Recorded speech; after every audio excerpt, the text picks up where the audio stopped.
Hello there. I'm George Putnam. I'd like to begin with a fact, a simple yet shocking fact. It is this: a flood tide of filth is engulfing our country in the form of newsstand obscenity and is threatening to pervert an entire generation of our American children. We know that once a person is perverted, it is practically impossible for that person to adjust to normal attitudes in regard to sex. Yet much of this material has been described as an illustrated, detailed course in perversion, abnormal sex, crime, and violence. It is also a fact that no matter who buys this material, 75 to 90% of it ends up in the hands of our children. Now, you might ask yourself, why this sudden concern? Pornography and sex deviation have always been with mankind. This is true. But now consider another fact. Never in the history of the world have the merchants of obscenity, the teachers of unnatural sex acts, had available to them the modern facilities for disseminating this filth. High-speed presses, rapid transportation, mass distribution, all have combined to put the vilest obscenity within reach of every man, woman, and child in the country. In the past few years, this obscenity traffic and salacious newsstand literature have become increasingly worse, not only in content, but in volume. This traffic continues to increase and flourish for one reason.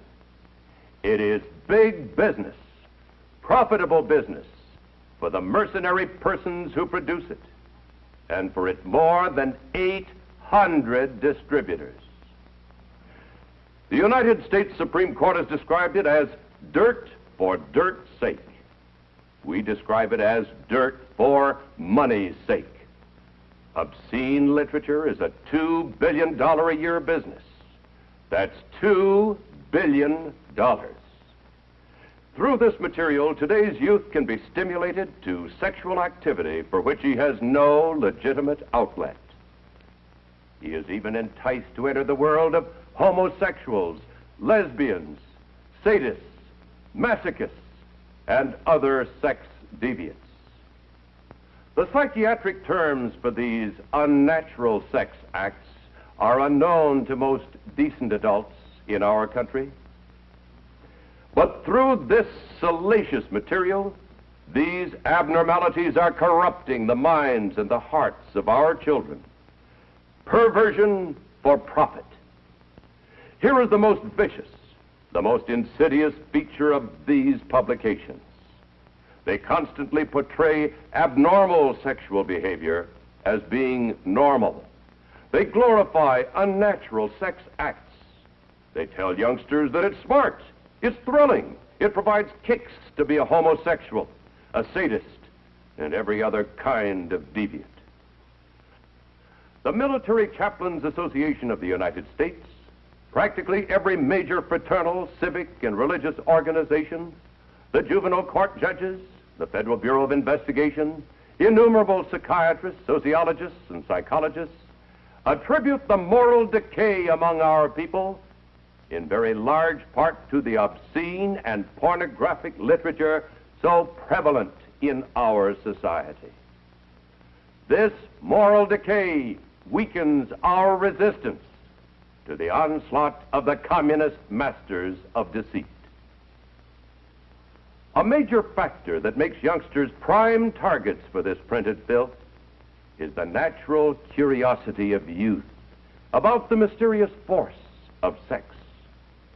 Yet, on virtually every newsstand is a welter of misinformation which can wreck them for life.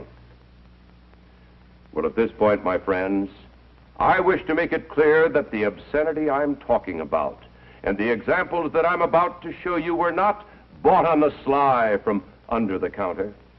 They were not purchased on Skid Row or on the other side of the tracks. They can be bought openly by anyone in drugstores, groceries, delicatessens, terminals, malt shops, cigar stores, newsstands, all over the community. They can be purchased by children, whether in a small town like McAllen and the Rio Grande, or in Chicago, New York, or Los Angeles. A prime example of one major category are the so-called girly magazines, which sell over 15 million copies a month. These highly colorful magazines picture stark nudity on slick paper. They often present their subject on bed or couch, in positions indicative of intercourse or other sex act, obviously calculated to stimulate the reader. The nakedness, the nudity of these magazines is defended and foisted upon the people by a vociferous minority in our society. They lack the moral standards and values of our Judeo-Christian heritage. They not only oppose the principles of that heritage, which has given us our rich institutions and laws, but they advocate their overthrow. This picture hints at the common idea of bestiality. Dr. Sorokin, the renowned sociologist at Harvard, says that today the newsstands, quote, depict the world as a sort of human zoo inhabited by raped, mutilated, and murdered females, and by he-males outmatching in bestiality cavemen and outlusting the lustiest of animals. Male and female alike are hardened in cynical contempt of human life and values, unquote. Well, certainly other factors are contributing to the moral decay that concerns so many decent people today. But isn't it reasonable to presume that material such as you've just seen is one of the major factors?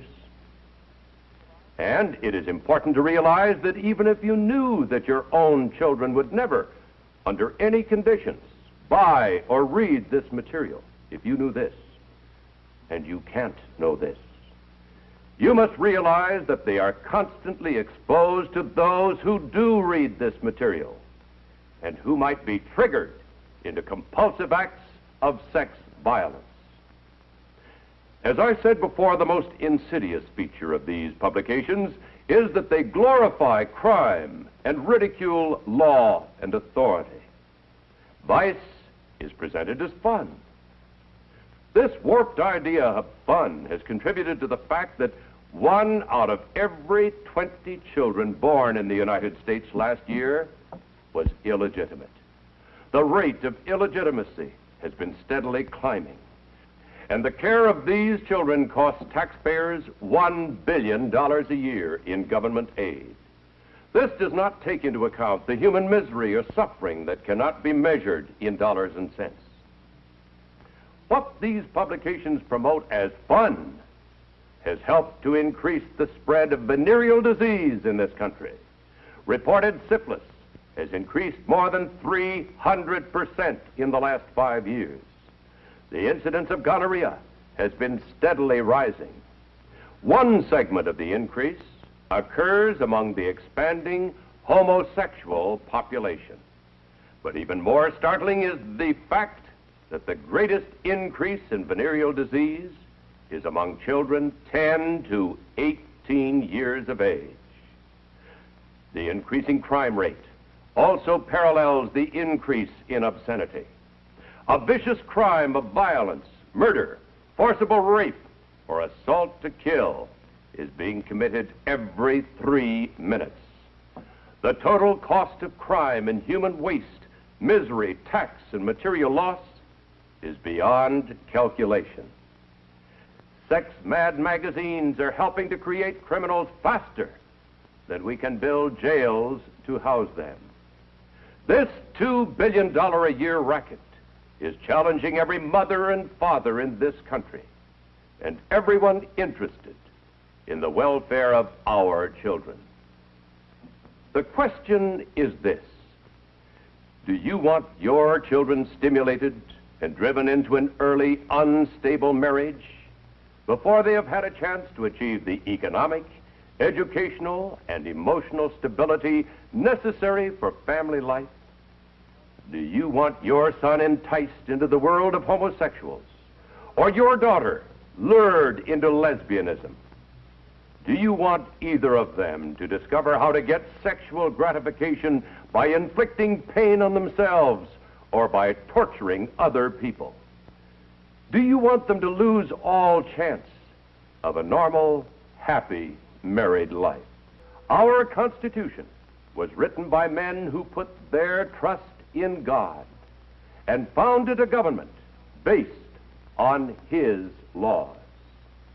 These laws are on our side. We have a constitutional guarantee of protection against obscenity. And in this day especially, we must seek to deliver ourselves from this twisting, torturing evil.